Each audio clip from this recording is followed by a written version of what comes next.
فرمایا جب فرائض سے قرب الہی حاصل کرے گا، اطاعت الہی میں مشغول رہے گا، تو اس کا دل نور جلال الہی سے وہ اللہ کی معرفت میں مستغرق ہو جائے گا۔ اس کے دل میں پھر اللہ کی جلالت کا نور آ جائے گا، معرفت آ جائے گی، اللہ کی پہچان آ جائے گی۔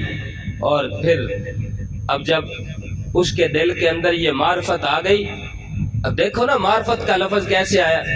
لوگ کہتے اور نہیں جی تانوں نہیں پتا، تسی مولوی ہو، تسی صوفی ہو، بول رہا تے پھر تانوں پتا لگے۔ اے میں گلاں واضح سنیاں نے، ماں تو تسی کو کرے بنا دا پیا۔ اے میں گلاں کئیاں کول سنیاں نے، واضح سنیاں نے، بالکل کول بہ کے لائیو۔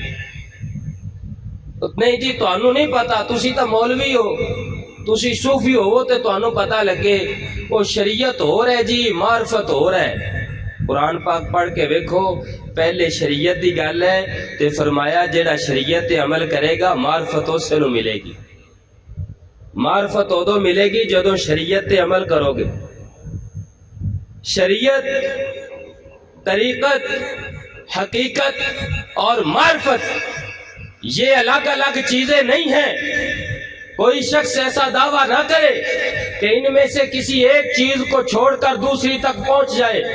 کوئی شخص ایسے نہیں پہنچ سکتا، بلکہ حقیقت یہ ہے کہ سب سے پہلے شریعت ہے، اس کے بعد معرفت ہے، اس کے بعد حقیقت ہے، اور جو حقیقت کی منزل طے کر لے وہ معرفت تک، وہ طریقت تک وہ پہنچے گا۔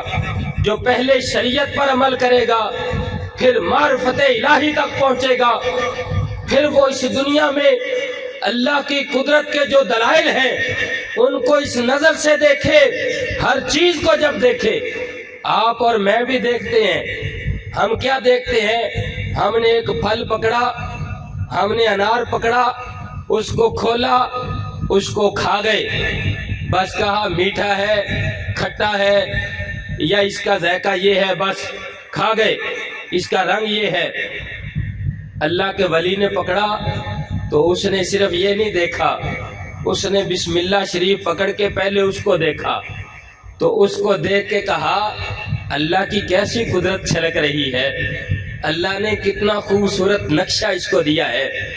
پھر جب اس کو کھولا تو کھول کے دیکھا، واہ سبحان اللہ، میرے رب نے اس کے دانے کتنی ترتیب خوبصورت سے جوڑ دیے ہیں۔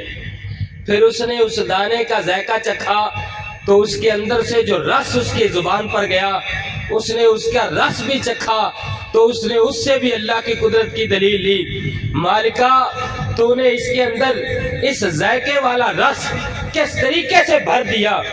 اس نے اس کی رنگت دیکھی تو رنگ بھرنے والے کی قدرت دیکھی، اس کا جڑنا دیکھا تو جوڑنے والے کی قدرت دیکھی، اس نے اس کا ذائقہ چکھا تو ذائقہ پیدا کرنے والے کی قدرت دیکھی۔ اسی طرح اگر اس نے ایک سنگترا یا ایک مالٹا پکڑا تو آپ نے اور میں نے اس کو کھولا اور چھلکا الگ کیا اور اس کی کتریاں پکڑتے گئے، اپنے منہ میں ڈالتے گئے، چباتے گئے اور نگلتے گئے، کھاتے گئے۔ مگر اللہ کے ولی نے جب ایک سنگترا پکڑا، جب ایک کنو یا ایک مالٹا پکڑا تو اس نے صرف اور صرف اس کو یہ نہیں دیکھا یہ کھٹا ہے کہ میٹھا ہے، اس نے پکڑ کے یہ دیکھا، واہ میرے مالک کتنی خوبصورت ترتیب سے اس کے اندر تو نے رس کے قطرے بھر دیے، کتنی خوبصورت ترتیب سے اس کو جوڑ دیا، کیسا پیارا پھل تو نے ہمیں نعمت کے طور پر ہمیں عطا کیا۔ اللہ کا ولی جب دیکھتا ہے تو ہر پھل میں قدرت الہی دیکھتا ہے۔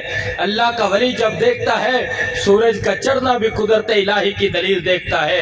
اللہ کا ولی آسمان کی طرف نظر اٹھائے تو آسمان کا بغیر ستونوں کے کھڑا ہونا بھی اللہ کی قدرت کی دلیل دیکھتا ہے۔